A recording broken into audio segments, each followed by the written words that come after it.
Well, I'm sure we can all agree that Christianity in America needs a major rebrand. I mean, we know that, and we feel that all the time, especially those of us who are pastors. I mean, maybe one of the worst questions we can get as pastors from strangers, at least, that we're next to on a plane or golf course or something, is the dreaded question, so what do you do for a living?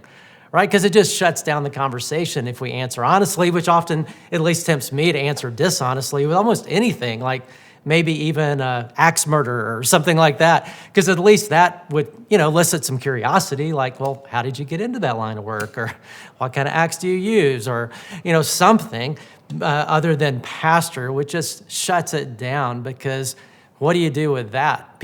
I've had people want to actually request for another seat in the distant past when I've answered that question. And of course, we also know all the surveys, and we see that of how a non-believing culture, how non-church people in our culture view Christianity, view evangelicals, view church. And we see that degrading each year and with each generation. And of course, that's a huge problem, because we're trying to reach a culture who thinks we're horrible and who doesn't understand our brand. And in a lot of our churches, we're trying to provide invitational environments and engaging environments where people can invite their friends and so on. But people are never going to come to our environments that we create for them if they think we're terrible, horrible people. So we have a major, major branding problem, and it happens to be our problem. Jesus made it our problem. I mean, he told us as his followers that we're really the ones responsible to be the brand managers, to sort of set and represent the brand. As he told the disciples in the Last Supper, this is how people will know you're legit. This is how people will know you're my disciples, if you love one another the way that I've loved you. That's our brand, right? That's the Jesus brand, is to love with Jesus kind of love, but our culture doesn't know that, and that's our issue. That's our problem. Jesus in Matthew, 5, said, hey, it's, be light, let your light shine before others, that they may see your good works and glorify your Father in heaven. So it's something that we need to display as light that people can see, that then cause people to change the way they think about us as they understand our brand. So as a church, we've put a lot of effort over this last year. It's a major initiative for us to rebrand Christianity in our community, to maybe even rebrand Christianity regionally and spill over beyond that. And we've actually are working with people who are brand experts, who are brand gurus. Interestingly, one of the people that I approached, who is a major brand kind of guru in business culture in America, when I asked him, before he really knew who we were, before we really understood he's an unchurched person, his first response, he told me later, was going to be no, because I think it would be immoral to work with you. As a large evangelical church in Texas, I can't imagine that I could ethically help you do what you're doing, because he saw us as part of the problem in our culture, not as part of the solution to the problems in our culture. Unfortunately, we've gotten over that. He's an enthusiastic participant now, but that's just one more little window of what we're dealing with. So here's a few things that we're trying to do. We're all trying to do this. I'd love to know your ideas too, but here's a few things we've tried.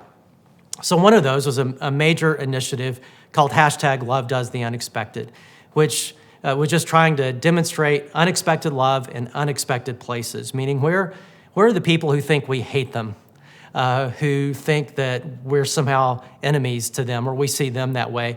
And of course, we love them. So how can we surprise them with love?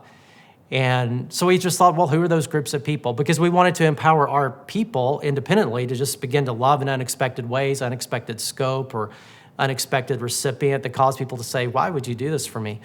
So we also wanted some big splash things. So we thought, okay, who are the people that think we hate them, and how can we demonstrate love for them? And so one of those groups of people are, as you can imagine, the LGBT community.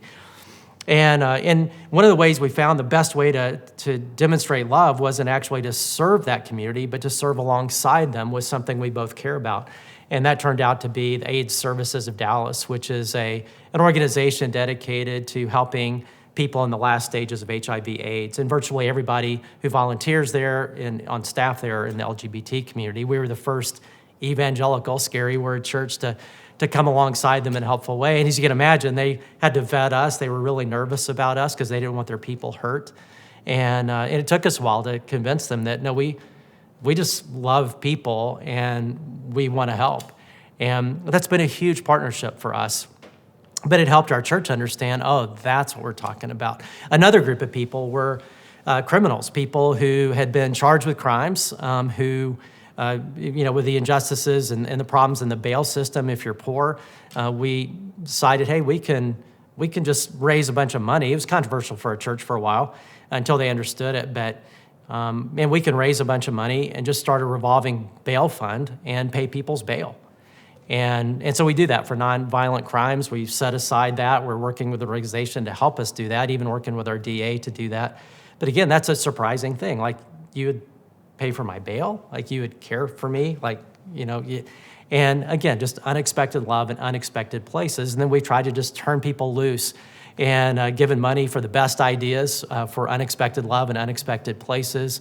And it's been really cool to see people come up with their own ideas and do their own stuff. So that's one initiative. Another one that we just now have started is called It's On Us, where we just show up at a restaurant, show up at a coffee place, and pay for people's food, pay for people's coffee. And we just did that last week, and it was really fun at a coffee place.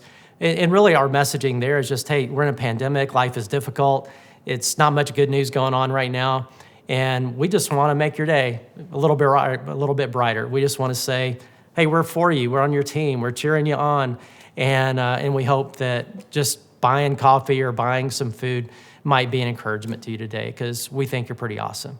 And that's been cool. That's been great to see.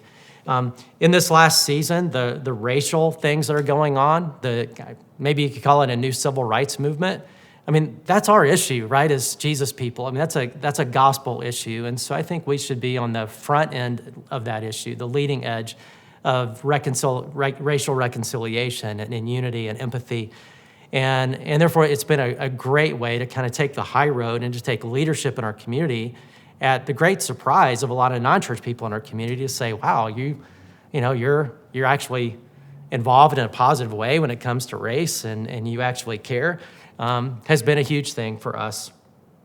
We've also become more aggressive about PR and about marketing who we are and what we do in a way that at first was uncomfortable for me, because we don't like to toot our own horn. It can feel arrogant, but then we realize, hey, if we're supposed to be light in a way that people can see our good works, they can glorify our Father in heaven. The way people are going to see things now isn't just walking by.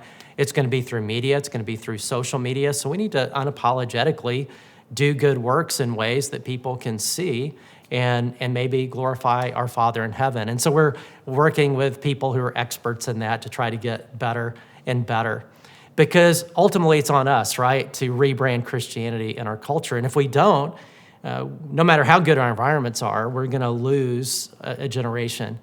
But if we do, right, we get to recapture a generation. And the cool thing is when it comes to our brand, the expectations of people are so low when it comes to church that when you talk about surprising love or unexpected love, it really doesn't take much, because the bar is so low.